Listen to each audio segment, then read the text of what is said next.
Okay, thank you everyone for coming out tonight. My name is Joe Minert. I'm the City of Bowie Planning Director, and tonight's meeting is a stakeholders meeting for the Melford Village project. I'm going to provide some introductory remarks and some background for anyone who is not familiar with this project, and then I'm going to turn it over to the developers team to make a short presentation, and then we will have questions and answers. If any of you know the purpose of our stakeholders meeting process, it's contained in the City Council's development review guidelines for Bowie, and we do this for all large projects. Essentially, the Council has directed us to notify neighborhoods that are affected by new development, convene a meeting so that the residents can learn about what's being proposed prior to the public hearing process starting. So tonight's meeting is not a public hearing. It's an opportunity for you to learn about the project, to ask questions, so that you're better prepared that when we do have our public hearings, then you'll be ready to, you will more fully understand what's at stake and be able to contribute to the hearing process. So that's contained in our development review guidelines. That's why we do it. I wanted to start out by saying that the project is a conceptual site plan. The conceptual site plan is for a development proposal that includes up to 100,000 square feet of retail, up to 260,000 square feet of employment, 126,000 square feet of research, and up to 2,500 dwelling units, of which we have about 500 senior units that are currently in the plan. I wanted to mention that the letter that I sent out said 360 units, but my understanding is that within the multifamily portion there are additional units. So there's a total of 500 on the plan now of senior units, and the remaining being non-senior multifamily units and 500 townhouse units. So if you all got the letter that I sent out, this was, the letter was sent to all residents within about a mile of this property. We wanted to really cast the net out wide to make sure people were aware of this. This is an important project, and I want to just give you a little bit of background as to how we've gotten to this point in the process. Excuse me, could you use a mic? Thank you. There is a microphone right here. Is that better? Yes. Much. Much better. Thank you. Okay, I didn't plan to stand at that end. I was going to move here eventually, so I appreciate you reminding me of that. The background, I want to provide some background. Some of you may be familiar with this, some may not. So let me just spend a few minutes to talk about the Melford project. The project was formerly known as the Maryland Science and Technology Center in 1985. There was an annexation agreement with the City of Bowie, and the city annexed that property. It was about 466 acres into the city, and as part of that annexation agreement, which the proposed development in the agreement was referenced as mixed-use commercial development. That was the proposed development referenced in the annexation agreement. But there were covenants put on the site which did not permit residential use. So since 1985 up until last year, there was really no allowance for residential use within the project. The 2006 Bowie and Vicinity Master Plan was passed by the County Council in February of 2006. It has specific guidelines in it under the developing tier policies for this property. It identifies on page 12 moderate to high density mixture of office, employment, retail, hotel, residential, and parkland and open space uses. In fact, in the master plan, there's an exhibit, or there's a figure in the back portion of the plan which shows out it shows a conceptual layout which is very similar to the plan that's going to be presented tonight. The master plan also included in the economic development chapter an emphasis on employment on this property. The property was rezoned in that 2006 master plan from the EIA zone, which was employment and institutional area, to the mixed-use transportation category, MXT. So the property has been zoned MXT since 2006. The applicant then submitted a conceptual site plan to the County Council in accordance with that approval to try to get the concept set up on the property. That plan was submitted July of 2006. However, the city did not participate in the review because at that time, the covenants that were on the property that I mentioned did not permit residential use. And the City Council knew that it could go to court if it wanted to prevent residential use from happening on that site at that time. So the city registered its opposition to the request, and it was basically put on hold by the county council. The district council finally did decide in May of 2009 to approve the conceptual site plan for Melford, but specifically without the residential use that was originally included in the plan. It essentially left a hole in the donut of the property. And that's the property that we're talking about tonight, what's in the middle of the Melford site. The county council's reasons for not approving the proposed amendment for residential were that the plan was not clear on how the residential development would conform to the vision of employment center for the property, and the proposed residential development is not clearly integrated with or promote a well-conceived employment center development. Secondly, that the master plan called for high-quality employment center development on the site with Class A office uses. And then thirdly, that the high-density uses are not well integrated with the employment and office uses on the site. Commercial and office employment development should be primary in the district council's conclusion. So that's been left out there. There's the hole in the donut. That's the reasoning for why the county council did not approve the residential that was on the table in 2006. So now the proposed conceptual site plan is proposing to insert a residential component that will address those concerns. In 2009, the City Council established a new policy direction for this site to amend the covenants to allow for broader uses in the flex space. There was a court case that some of you may know about. The city and the developer were grappling over use issues within the flex space, and the council agreed to give some leeway and some additional flexibility for uses to come into the flex space.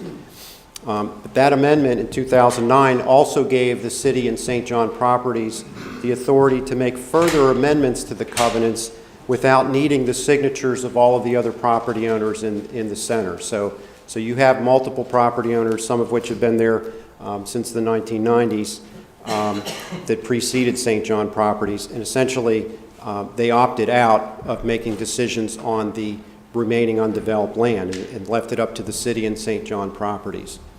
So by late 2001, St. John Properties was beginning to start looking at residential type plans on the site. They produced a schematic drawing. We had given them a staff level comments on that. And then in mid-2012, St. John Properties proposed a formal amendment to the covenants to allow residential use. After holding a public hearing in September 2012, the City Council gave the direction to staff to shape the parameters and bring back a proposal to amend the covenants for public hearing. On January 1st of last year, 2013, the residential concept plan was presented to the City Council at a public hearing. And this was essentially the formal request to amend the covenants to allow residential use. At that time, the City Council gave the direction to staff and the applicant to prepare an amendment to the covenants to permit residential use and to return that to the council for a public hearing. This package was referred to city committees, and at the end of January 2013, the committees had a meeting in this room and provided their input on the proposed concept for residential and amending the covenants. And then finally, on March 4th of 2013, after a public hearing, the City Council approved the covenant amendment by approving Resolution R1613, which recognizes that mixed-use development is a proven land planning option that genuinely reflects the principles of smart growth, comprised of at least 3 significant land uses that are mutually supporting and which work synergistically to create a whole that is greater than the sum of its parts. The resolution went on to say that mixed-use development will strengthen the prospects for high-quality economic development opportunities on the property that will help fulfill the original intended objective for the site to develop as a mixed-use commercial development, including a science and technology research and office park. So that's the reasoning that was given by the City Council in the passage of the resolution on March 4th. It essentially dealt with the issue of whether there could be residential use at the Melford project. The covenants were subsequently recorded. There are some provisions of the document that pertain to what we're doing now. That is that the city shall have the ability to approve or deny in its sole and absolute discretion any conceptual site plan for the mixed-use parcels that we're talking about tonight. So essentially, the city gained the approval authority, the ultimate approval authority over the conceptual site plan process. And so we're at the very beginning of that process, looking at the developer's proposed scheme to fill the hole in the donut. The request is really whether the city is willing to support the conceptual site plan and give the developer the go-ahead to go to Prince George's County to seek approval through the zoning process. The covenants also state that the city shall approve design guidelines, and you're going to hear some of that tonight in the presentation, that the design guidelines have been prepared to support this conceptual site plan. Also, that the residential development should be consistent with the drawings and exhibits that were provided at the March 4th public hearing last year. And finally, that senior age-restricted housing, 55 and older, shall constitute a minimum of 20% of the total residential units within the mixed-use parcels. And so that's something that we're going to look at as a staff when the project comes through for our review and when we write our staff report. I mentioned earlier that we did a wide public notice for this meeting, sent out almost 900 letters out within a mile radius to residents in the area. We posted signs all around the property and advertised this meeting on city media. The last thing I would like to do before I'll turn the presentation over is just to talk generally about conceptual site plans and what we're really looking at here. The Prince George's County zoning ordinance has regulations for conceptual site plans, and those are contained in section 27542 of the zoning ordinance. This section states the purposes for the MXT zone. It also provides regulations for development within the MXT zone, including required findings that must be made. There's also a finding that the requirements of the conceptual site plan must also meet the requirements for any conceptual site plan, which include conformance with the zoning ordinance development design guidelines. And so there are specific design guidelines in the zoning ordinance, section 27276, which will have to be satisfied in order for a plan to be approved by the county. I'm going to put this document on the city website along with all the other information so that as we proceed and as you prepare to make comments at the public hearing, you can review and see what the criteria for approval are. And if anyone has any questions about that, you can feel free to contact me. The way the meeting is going to work tonight, I mentioned it's not a public hearing. It is a question and answer session. I will be the moderator. The development team here will make a brief presentation, and then I'll open it up for questions and answers. This is a meeting that's sponsored by the City Planning Department. It's not the developers meeting, and so I'm here to facilitate. What we like to do is make sure that everyone here has an opportunity to ask questions. And if we end up hearing the same topics being repeated, I'll just kind of jump in and try to move us to another topic so we can cover all of the concerns that you may want to have. It's not a hearing where you want to, it's not a public hearing situation where people might be repeating or reiterating comments. We want to try to get as many concerns and questions out there and hopefully get answers to those questions tonight. If we can't get the answers tonight, we'll certainly go back and try to get answers and provide those to you. Once we run out of questions, essentially the meeting is over at that point. And again, I'd like to keep a fair level playing field and allow everyone in the room to have an opportunity to speak, so we don't like to see one or two people kind of dominate the conversation. So please keep that in mind as we're moving along. At this point, I would like to turn the presentation over to the applicant's representative, Mr. Robert Antonetti. Thank you. Thank you, Joe. Good evening, everyone. I'm Robert Antonetti with the law firm of Shipley and Horn. I represent St. John Properties with regards to their interest in Melford.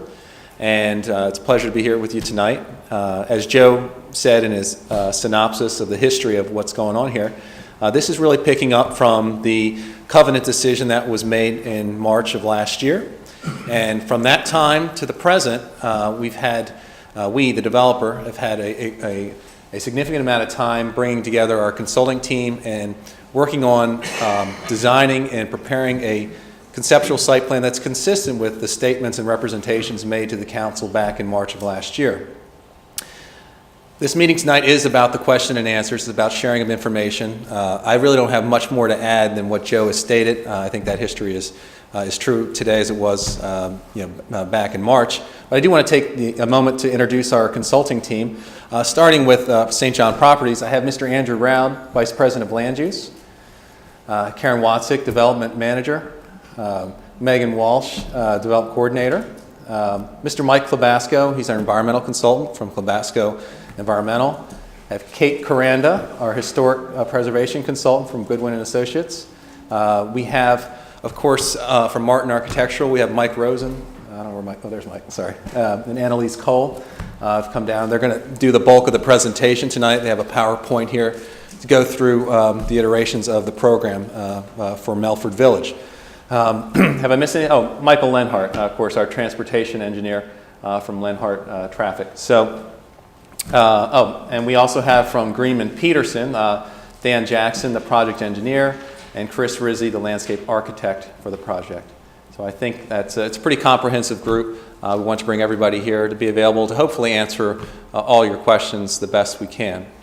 So with that, I'm not going to belabor the presentation. I'm going to turn it over to Mike Rosen to go ahead and present Melford Village. So again, thank you for coming tonight.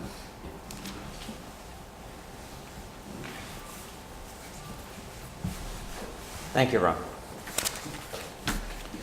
Good evening. My name is Mike Rosen. I'm a principal with the firm of the Martin Architectural Group, and we have been diligently working on this project since we had received the go-ahead to analyze and see how residential can be implemented at Melford Village. The developer gave us a very clear directive. The directive was basically to create a community where folks can live, work, and enjoy. And by enjoy, we mean enjoying life, but also enjoying the environment, which is very sensitive here at Melford Village. But more importantly than that, they really ratcheted the bar for us and really told us to make this a truly sustainable community that can be held up as a model for other communities, are actually around the country, that are attempting to do this type of level of sustainability. In terms of what we're going to be talking about tonight, we're just had the team introduced, and I'll elaborate a little bit on that. Then next, we prepared a concept plan that basically captures the intent of what is anticipated here at Melford Village and what we feel should be developed here. And that's really the important part. And to that end, we created an illustrative plan. And the illustrative plan, and I want to state this pretty emphatically, it's just one example of what might happen here. It is not intended to be a prescriptive document saying this is exactly the way this plan is going to be. But the idea is we created a set of sustainable guidelines, a lengthy document which is available on the Bowie website for download. It's a big file, but you're all welcome to download it. It's over 65 pages of very technical specifications in terms of if you're a builder that's going to come and build something at Melford Village, this is the guidelines that you need to observe in order to build here at Melford Village. And the idea of the guideline is that they're based on the principle of lead and D. And I'll explain a little bit more about what lead and D is, but the bar is set very, very high in terms of what those guidelines dictate that everyone must do. And that's really our way of ensuring that the vision that we anticipated in terms of what this could be will actually be manifested. And then we'll focus specifically on neighborhoods within Melford Village, because the way that the site plan is conceived, we're really forming 4 distinct neighborhoods. And each neighborhood has its own unique intricacies and features and special conditions. And so we'll drill down into those neighborhoods, and I'll talk a little bit about what's special about each of the neighborhoods at Melford Village. And then finally, we'll end with some special features that we've introduced into the project. As I said, I would, at this point, like to thank St. John Properties for really assembling a world-class team of professionals to sort of help and guide this process. By no means it's a single effort of our firm or any one particular person. The team that contains civil engineers, traffic engineers, environmental engineers, historical consultants, environmental consultants have been spending hundreds of hours since last March in meetings and in planning sessions and getting feedback to get the plan to the point where you're seeing it today. And so today I'm essentially presenting the sum total of the team's effort. And so where we left off last year is we had a concept. And we showed very pretty pictures that we had created in China of what our vision would have been for this Melford Village, but we really needed to take a step back. And in creating design guidelines, it was our intent to create a framework from which folks can come in and begin to develop what this thing might evolve to be, but without a prescriptive. In other words, we didn't want to tell them what to do, we wanted to tell them how to do it. Okay, and that's really the intent of the design guidelines. So what you're looking at here this is what we're calling the concept plan. And it's a very broad brush type of a document that essentially has some interesting sort of guiding principles and features. Primarily, there are 2 historic sites.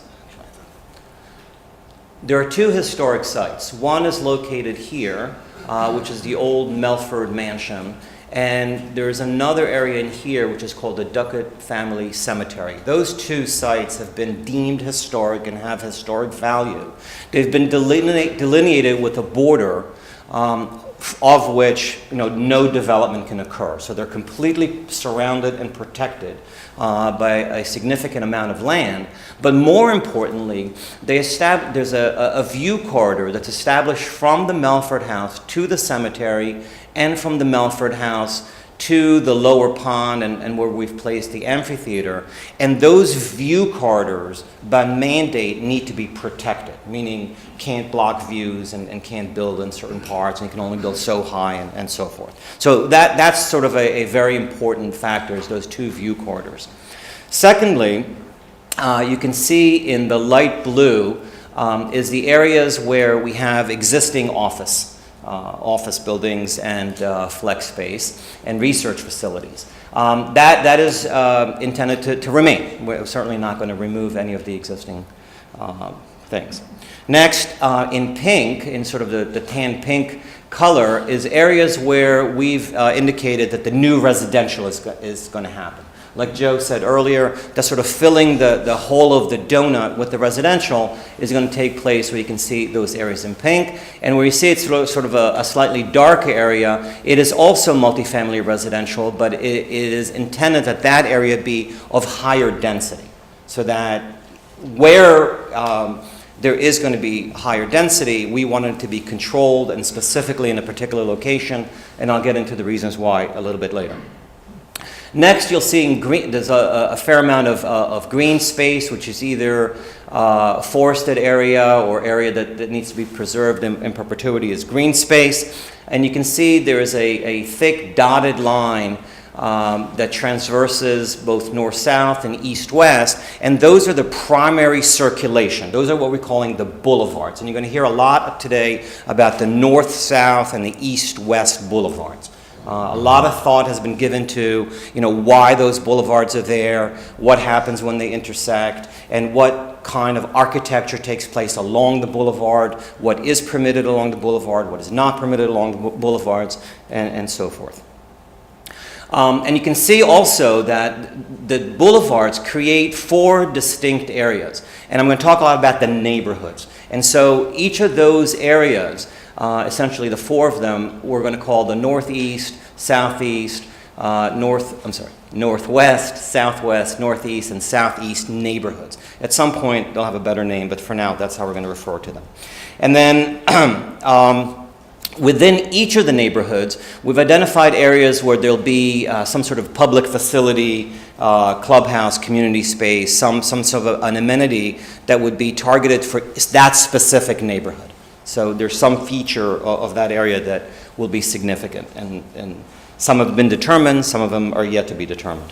And then finally, you can see this arrow here, which indicates a bridge, a pedestrian bridge, which is intended to connect the residential component to a proposed future hotel site where there's presently, they're contemplating putting 3 hotels, and that area has been approved and is under development.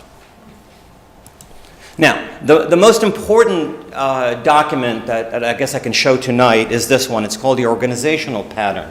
And by understanding the organizing elements that make up the design, we can begin to understand how the community took shape, or how we think the community should take shape. And because this is so important, we copied it over to the easel over here on the left, and later folks can come up to it, and if you have questions, I'll be happy to sit and explain in greater detail some of the intricacies of it, but I'll just kind of walk you through it very quickly.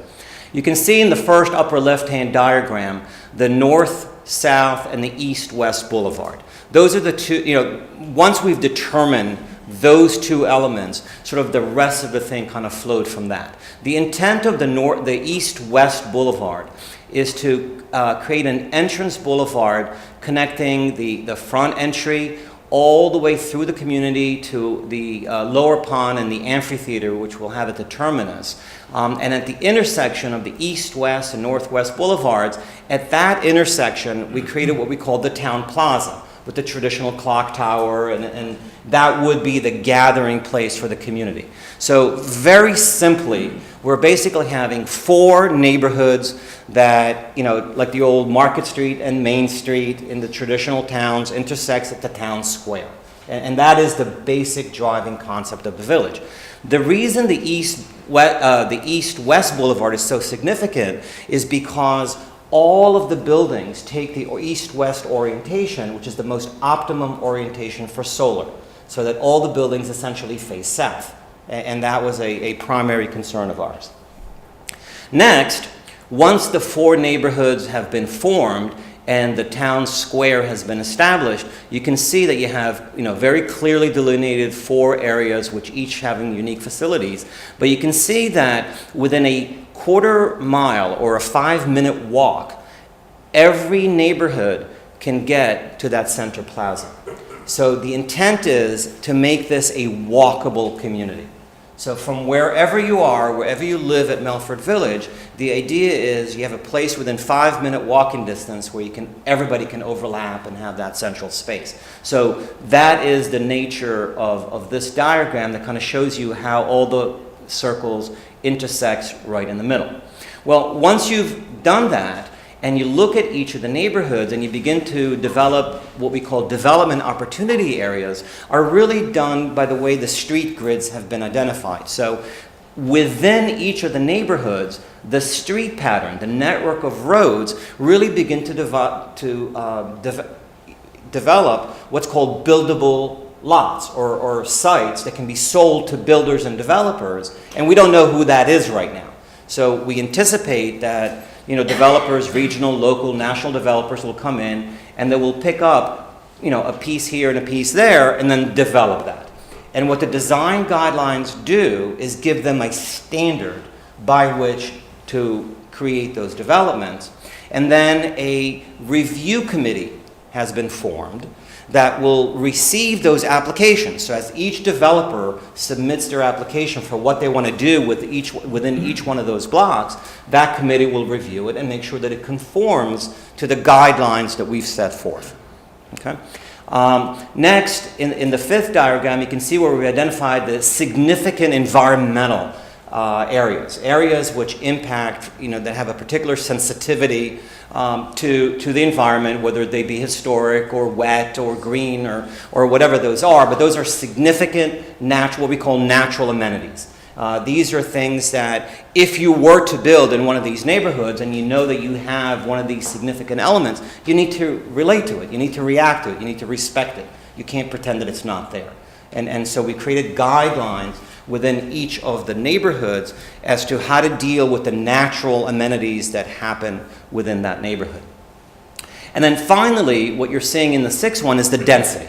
And one of the most important things about creating a walkable community is that it needs to be compact. In other words, everything needs to be within close proximity to each other so you can get there very quickly, but it needs to be convenient. And what we've done with what we're suggesting in terms of recommended building footprints, again, these are not actual buildings, although they could be, but there's more of an intent here to define the density, the edges, special places, various opportunities, and how to define, entrance from the south, entrance from the east, and what sort of things happen in each one of those conditions. So we spent a lot of time and effort sort of analyzing the micro minutia of everything and how it impacts one another. And this is the illustrative plan. And again, I'll just for the sake of re-emphasis, this is an example of one scenario, one example of how the village might be developed. And so this is our vision. And it clearly takes the intent and the directive of the guidelines and essentially implements it in one illustrative example.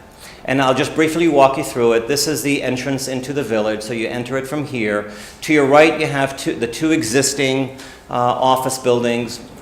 To the left, you have the pond. Also to the left, these three buildings are the proposed hotels. The formal entrance into Melford Village takes place here. This is the primary entry circle where you enter the community. To the left and right, you can see the buildings in red are intended to be retail.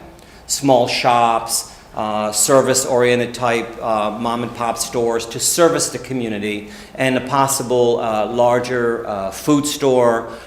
We envision in the areas that are abutting the pond, there would be a wonderful opportunity to have some restaurant with outdoor seatings overlooking the water, and that is what we're recommending.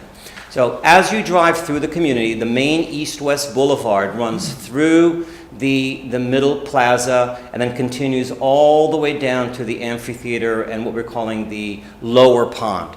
Both these ponds are quite large and have the ability to have recreation take place in the ponds in terms of boats and actual active recreation. The other major thing that we're providing in the design guidelines is that both east-west and north-south boulevards will permit retail on the first floor of all buildings. And the idea there is to create a vibrant community where there's interaction 24/7. So it's not like a ghost town from certain times to certain times. The idea is to allow the community to grow organically. And if people wanted to have shops and service operations on the first floor of any building that's abutting any of the major boulevards, it is permitted at Melford Village.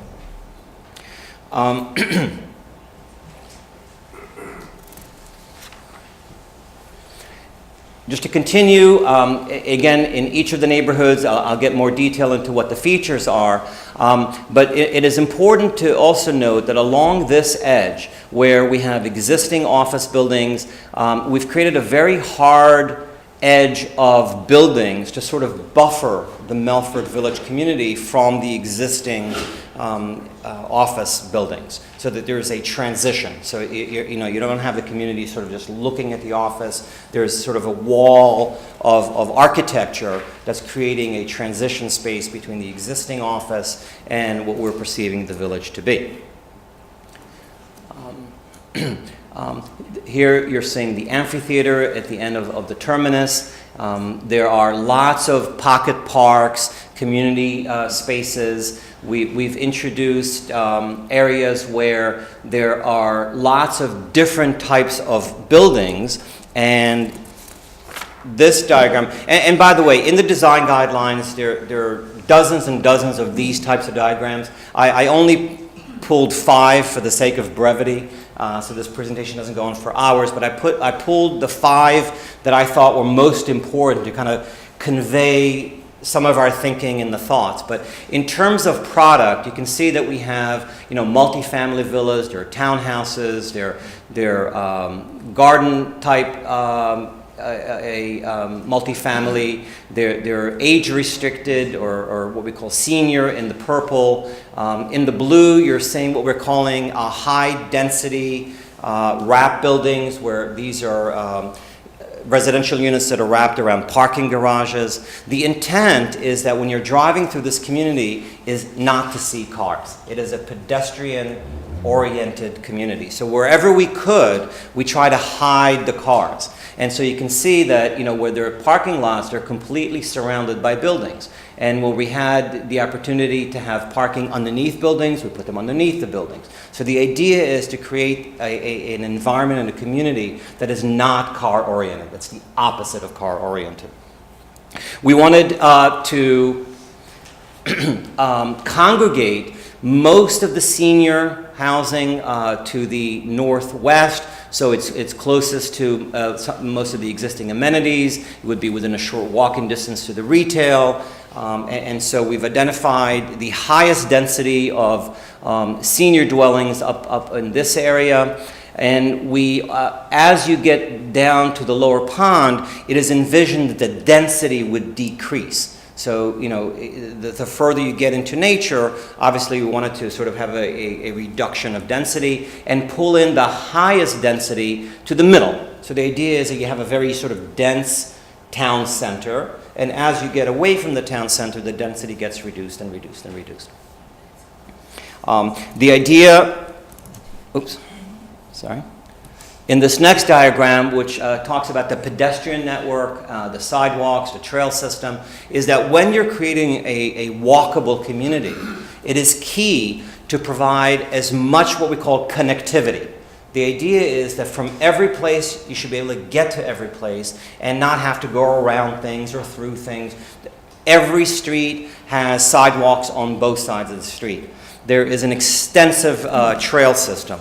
There is an extensive connection, so that from every neighborhood, we created as many connections out to the perimeter as we could, so that you'll never be in a situation where you're walking someplace and you can't keep walking to get to where you want to get to. But the idea is not only to encourage walking, but we also want to encourage hiking. We want to encourage bicycling, so we created a network of dedicated bicycle lanes. We've created a network of circulation patterns that are reinforced by opportunity areas. And what opportunity areas are is we've identified significant pockets within the master plan which we feel are kind of special. And so that if you're a developer and you're building something next to one of these yellow opportunity areas, you really should take advantage of that opportunity area and enhance that opportunity area and make sure that whatever it is that you're designing optimizes the significance of that opportunity area. And so those opportunity areas happen at the end of long vistas. So if you have particular roads that you can see very far through that road, there should be something pretty special at the end of that. You shouldn't sort of just leave that off and not put anything there. You can see some of them are larger than others. So when you have a large opportunity area, obviously that's a more desirable place to develop. And within each neighborhood, you can see each one of the neighborhoods has its own very special and unique opportunity areas. Next is the green network. And you can see that there's a substantial amount of environmentally both passive and active recreation in a green network system. And we really try to integrate the trail system, the pedestrian walk system, pocket parks, water park, special resource parks, the amphitheater, the trails, all of that has been integrated and really well thought out to a point where everything is connected to everything, and you can get to everything from everywhere, and you can see things from everywhere. And so a lot of special attention was given to, where these things are and how they relate to one another. And in terms of the street circulation and the hierarchy, you can see in the red, the main north and east boulevards, and in the blue is what we're calling secondary roads, which begin to define the areas that the developers and the builders will come in and build whatever product they do. And we don't know, as we sit today, which developer is going to buy that parcel and what they're going to do there. But we do know by the way we define the roads, what their edges are going to be, what they're going to be looking at, and generally what the size and shape of what it is that they develop is going to be. Okay? So the illustrative plan shows one example. In this particular example, in this middle part, we're showing townhomes. But those townhomes might be single family, they might be multi, they might be apartments. We really don't know. And as the plan evolves over time, each developer, each builder will bring in their submission, and it'll have to be approved by us. It'll have to be in conformance with the intent of what we're trying to accomplish. So the blue begins to define the areas of development, and the very light blue, which is within each one of those, is what we're calling the tertiary road, and those are alleys. And the idea is by placing those now and determining that those alleys need to take place, it ensures that we always take the cars away from the streets. So all the alleys are basically accessing all the garages. So you can see how by doing this, we're able to control how the circulation works and what people will see. By burying the alleys in between these secondary roads the way we did, we've ensured that all the cars will be hidden and all the cars will be internal. And on the major streets and the major boulevards, you won't see that. So basically, the alleys is what organizes the parking and the cars. Now, we've heard a lot about what LEED for Neighborhood Development, LEED-ND. And that is really the new in this project. Melford Village has made a commitment to designing to LEED-ND standards. What does that mean? Well, LEED-ND is a relatively new program that has been developed by the Congress for New Urbanism, the U.S. Green Building Council, and the National Resource Defense Council. Those three organizations, are basically concerned about three things: environment, environment, environment. Okay, and the purpose of having environment-focused development is that it is the filter which is used to evaluate every single decision that is made about the community. There are principles. What are the principles? There are basically 4 principles of LEED-ND, which the design guidelines by intent are forcing the development to take shape. So those are selecting the appropriate site. So selecting environmentally smart locations with linkages to the existing community. So it's all about, not developing green fields in the middle of suburbia. It's the idea of developing areas that have already been developed, where the infrastructure already exists, where the land has already been deemed for development. So Melford Village, being deemed as a high-tech industrial office community, okay, has already been, quote-unquote, previously developed. So if we didn't come in here to do residential development, it would be continued to be developed as its intended purpose for offices. So as far as LEED is concerned, we get a lot of points for taking and doing a high-density compact development in an area that's already been deemed to be developed, as opposed to taking green fields in the middle of nowhere. So that's the first criteria, or first sort of LEED standard. The next one is reducing the need to drive by making a walkable community. And obviously we've done that. We've gone to great lengths to make sure that this is truly a walkable community. And then using less land and creating benefits by compact design. The idea is, rather than creating suburban sprawl and taking hundreds and hundreds of acres and developing small single families on those hundreds of acres is to take a relatively large area but create what's called a compact development. Take all the housing units and drive them close to one another and make them all within 5-minute walking distance, but contain a very small area and then leave as much open space as possible all around. So the idea of compact development, that's a major principle of LEED ND. And then finally, conserving energy and water and natural resources and building an infrastructure. So the idea is not to create new infrastructure, but to use existing infrastructure and do it in an efficient way. So we're standing in the LEED building right now. And the significance of a LEED building is that it consumes less energy than regular buildings. Well, the same applies to neighborhood development. The idea is that a LEED community conserves and uses less energy than a regular community. And it uses less water, and it uses, it's oriented to take advantage of the solar conditions and all the environmental issues, which is part of smart planning and smart design, have been incorporated into the conceptual thinking. And that's the purpose of LEED for neighborhood development. The most important component of this process, and that's why I believe the city of Bowie loves the concept that we're doing, that we're designing it to LEED ND standards, is the interaction with the public.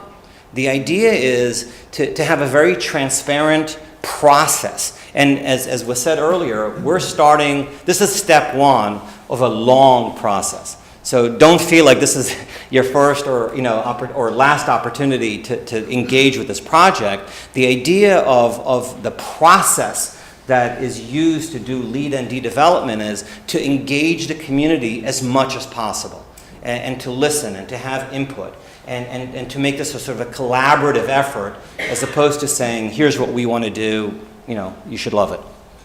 And most importantly, the project has been registered. You can see below here, this is the official registration number at the U.S. Green Building Council, so you can follow the status and the development. You can follow the status and the development of this project as it goes through the LEED certification process. That process is a very lengthy process. Unlike the process for buildings, where you build a building and you get it certified, because we're dealing with a neighborhood or entire community, you don't get it certified until the community is 100% done. Well, in this case, we don't know how long that might take. But the idea is that the principles by which it will be measured have been implemented through the process of the design guidelines, which need to be adhered to by everyone.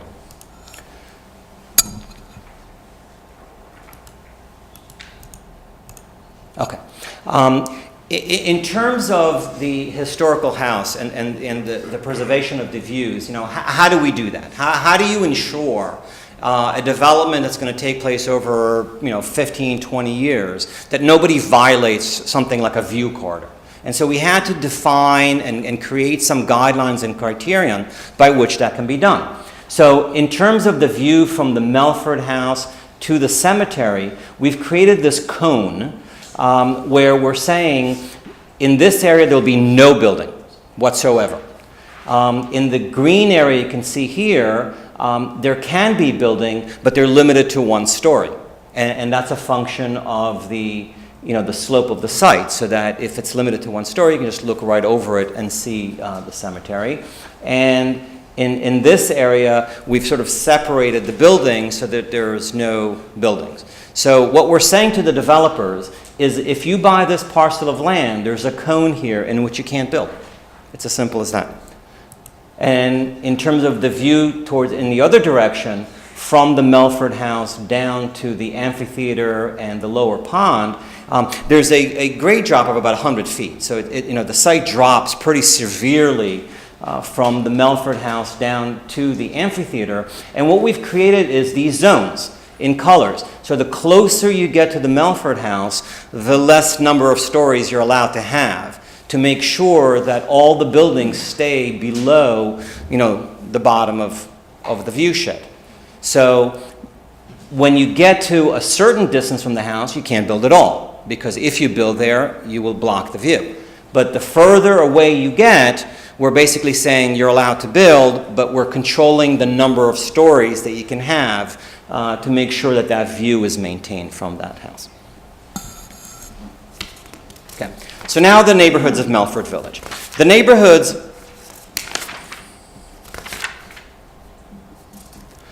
as for now we're calling them northwest, southwest, northeast, and southwest neighborhoods. We're formed by the northeast and south or east-west boulevards.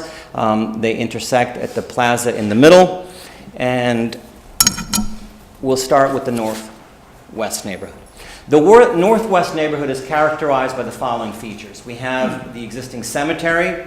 We have the entrance into the east-west boulevard, which has the retail. And then we're suggesting an edge along the boulevard where, as I said earlier, we're permitting retail uses along the first floor of all buildings that are along that edge. We have the pond, and we have a bridge that's connecting this residential area, which, by the way, we're seeing is primarily the seniors. This is where we think most of the senior housing will take place, and we wanted to connect that across the pond to the site where the hotels will be. The next area is the southwest neighborhood, and here in the southwest neighborhood, again, it is an entry so you have the entry boulevard. You have the Melford House with the two protected view corridors that are coming in this direction and in that direction. We have an edge of what we call live-work units, and in those units, we're not permitting retail, but we're permitting office below the residential. So the idea is to create an edge between the existing office and the Melford House and the rest of Melford community, but the idea is that there'll be service types offices, accountants, lawyers, architects, artists, whoever wants to have a home office and live above their intended profession will be able to do that along this edge. The next neighborhood is the southeast neighborhood, and this neighborhood is interesting in that it abuts a protected natural green preserved area, so that all these proposed buildings, their rears will be against open space, but their fronts create a very hard edge along the boulevards, again, where retail can be present. The northeast neighborhood, its special features are, obviously, it's along the plaza with the high-density residential that will have retail along the plaza. We're suggesting townhomes and apartment villas in these two neighborhoods, but you can see that this neighborhood encompasses the amphitheater and the large pond, which then is connected to the future regional trail system. Part of the development that will take place here over time is the intent is that there will be a larger, more regional pedestrian, hiking, biking trail system, and the idea is that we want Melford Village to connect to that.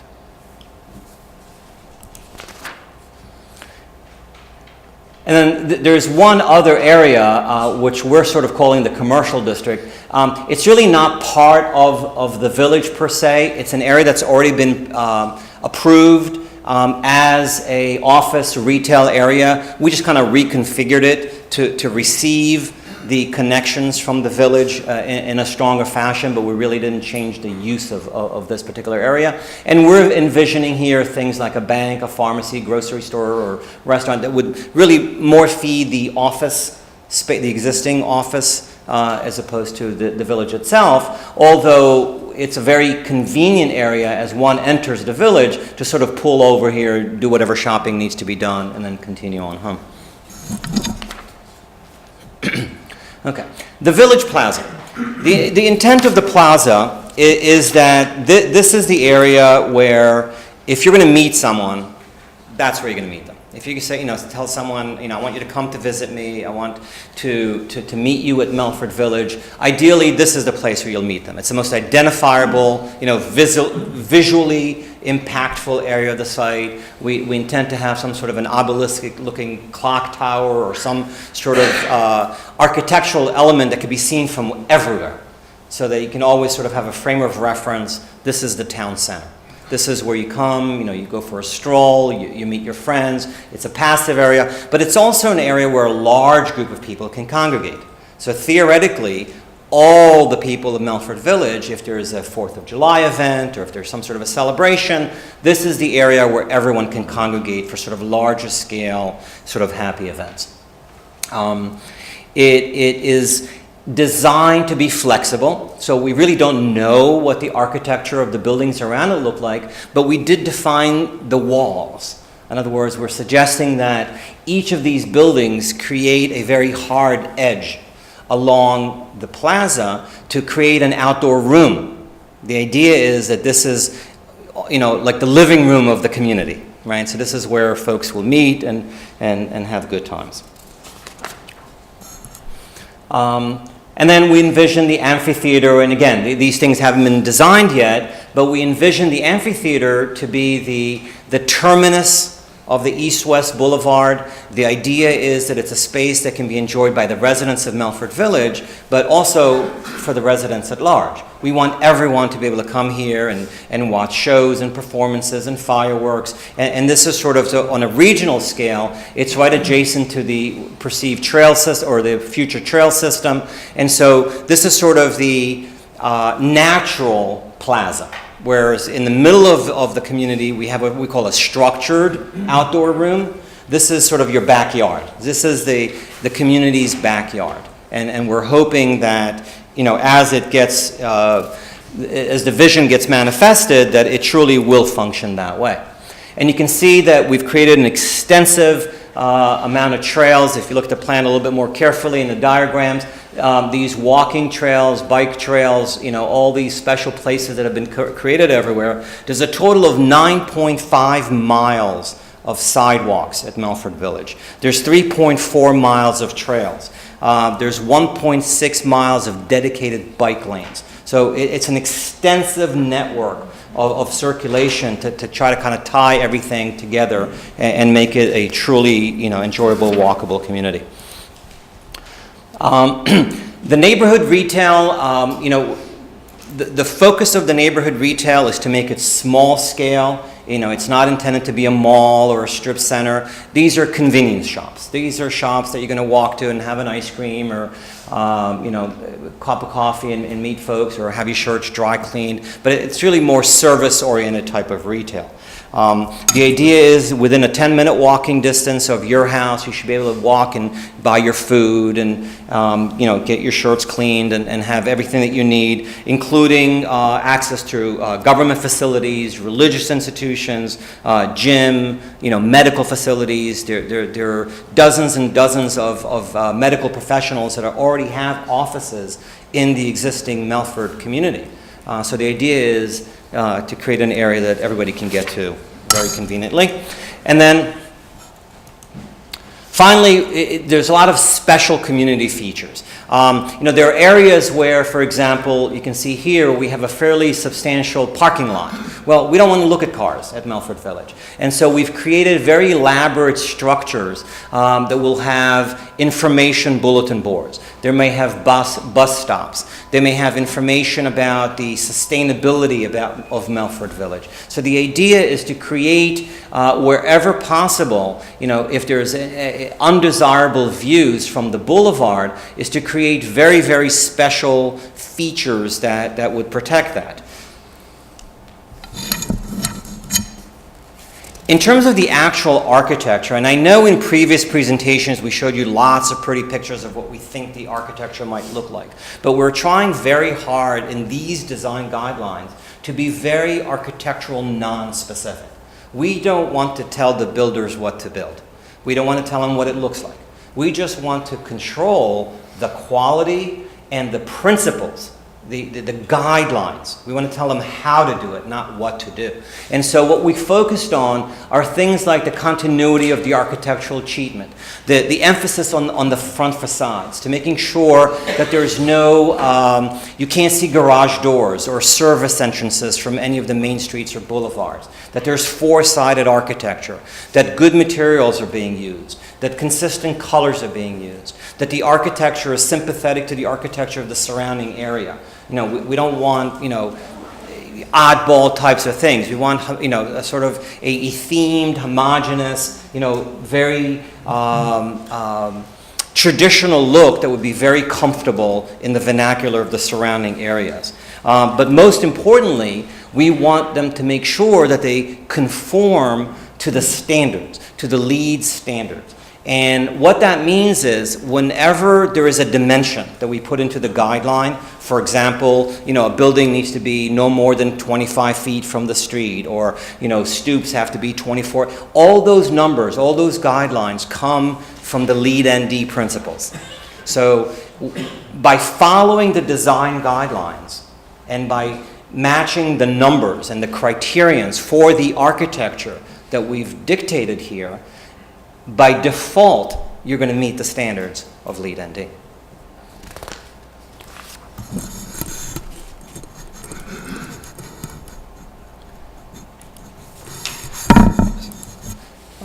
This is the entrance from the south side, looking towards the plaza. You can see that, again, we're indicating, you know, a vernacular architecture, a style of architecture. We're dictating, you know, the kind of materials that we want used. We're dictating the scale. We're dictating the relationship of the building to the street. We're really not focusing on the architectural design yet. This is way too early for that. Here's the Melford house, and you can see the view down to the amphitheater. What I wanted to point out is you can see the relative elevation of this building and how it slopes away. And what we're even saying is, in order not to block that view shed, if somebody wants 3 stories where we're only permitting 2, well, they're going to have to put a flat roof on it. You know, it might be a green roof, but the idea is we really don't want that view blocked. You know, and so we're really trying to drive home that we know we've set criterion and we're serious about those criterions being met. And you can see that there's lots of opportunities to create some very, very nice spaces here. And the idea is we listened hard to our client who told us they wanted a community where they can live, work, and play and enjoy life. And we wanted to create those spaces and opportunities where they can do that. So you've met our team, you've been introduced to the concept, we've shown you the illustrative plan, we've talked about the sustainable ideas and how we're going to make sure that this is a sustainable community. We've showed you the neighborhoods and we focused on some special features. Next up, we're going to hear from our traffic engineer, but the thing that I want to leave you with in terms of my presentation is that we think we've been very successful. I mean, we're very, very proud of this project. It was a huge effort. We spent a lot of time. Our team at Martin Architectural Group and all the consultants have worked diligently, and we do believe that we've created the framework that if it's designed properly and it's monitored properly and hopefully with the city, that it will be a place where one can live, work, and enjoy life. Thank you. Yeah. Thank you, Mike. And I want to introduce, again, Mike Lenhart, our traffic consultant, just to go over some of the project history in regards to square footages, approvals, and what that means for traffic generation, et cetera.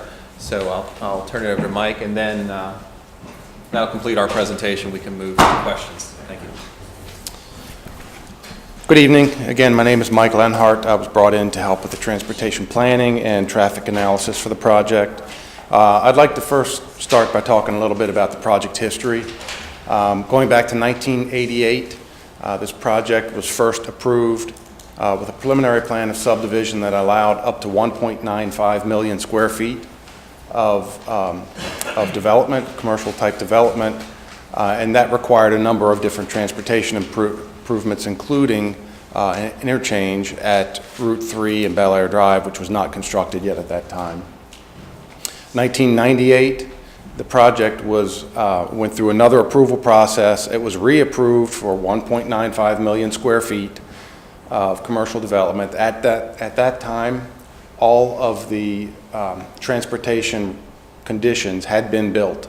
The interchange was complete, and everything that had been required to be built was built, which allowed the project to begin to move forward with full development up to 1.95 million square feet. And in 2006, the project was rezoned MXT. In 2007, after the rezoning of the property, a conceptual site plan was reviewed and approved. Additional traffic improvements that supported an additional 1.3 million square feet of office, 147,000 square feet of retail, and 858 residential units was approved in 2007. Those off-site improvements were provided at Maryland 3 and 450 to the north, and US 301 and Governor Bridge Road to the south of Route 50. And those off-site improvements actually mitigated 150% of those new impacts proposed in 2007. So the infrastructure in place at that time would accommodate 3.4 million square feet plus 858 residential units. To date, about 1.1 million square feet has been constructed. It's not all occupied, it's about 80% leased. And this application is an amendment to the 2007 CSP. And this application will repurpose the already approved and mitigated trips so that we would have a total of about 1.8 million square feet of commercial office space or retail, plus 2,500 residential units. And again, this does not increase traffic over what was originally approved or mitigated. It simply repurposes those trips. Now, the results of our traffic analysis that we did, we conducted counts in 2013, and in the morning peak hour, I'm not sure what this, the -7s showed up as a formatting error here, but in the morning peak hour, traffic volumes in and out of Melford Boulevard are 50% lower, 57% lower than what was projected to be generated based on the amount of space that's actually occupied. In the evening peak hour, the actual traffic counts were 31% lower than what was projected based on the amount of space that's actually occupied. Also, as you know, both signals are operational now at the Route 3 and Bel Air Drive interchange. The ramp signals to and from northbound were recently turned on by State Highway Administration.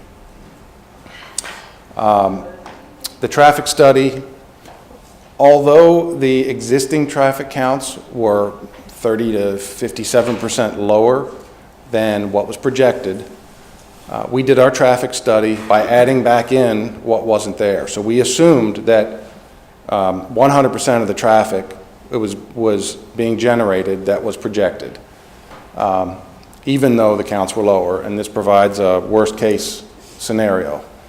Now, the original development was primarily commercial, office, and industrial and R&D type uses. In the morning peak hour, 78% of the total site traffic was inbound, 22% was outbound. It's a very peak directional flow associated with everybody going to work in the morning and everybody leaving work in the evening. And it creates a bit of a burden or a tax on the roadways. In the evening, that flip-flopped and you had 72% out and 28% in. Now, the new development as proposed with the residential units, the retail and the office creates a mixed-use community where people can now have the opportunity to live and work within the same community, shop within the same community, and so some trips don't ever have to leave the community. They're able to stay within it. It's a smaller percentage, but there is that ability.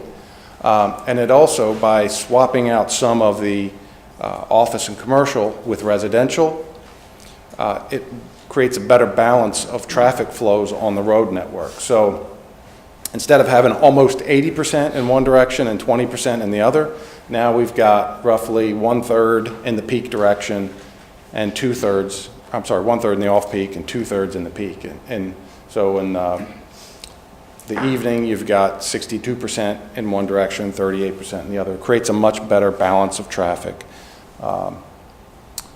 The resulting levels of service at the intersections, because we've reduced traffic in the peak direction, the levels of service at the intersections are actually improved by 4 to 6% at the different intersections. So in summary, this project has approvals and mitigation that's already been provided. This is a repurposing of the trips. Majority of the site traffic is oriented to and from Route 50. There are ramps in place that put you right on and off Route 50. There are some trips that will be still on Route 3, 301, and the county does allow mitigation for those. Mitigation on Route 3 and 301 requires that you mitigate 150% of your impact. As I mentioned, those improvements have already been identified and constructed for the full project. Route 3 and 301 will still experience congestion. These are regional roadways. They carry, commuter traffic to and from DC. However, we have mitigated our impacts to the roadways. These are master plan roadways that are identified with interchanges and elimination of the traffic signals in both the state and local master plans. And at some point in the future, planning and funding will become available for those to be constructed. That pretty much summarizes my presentation.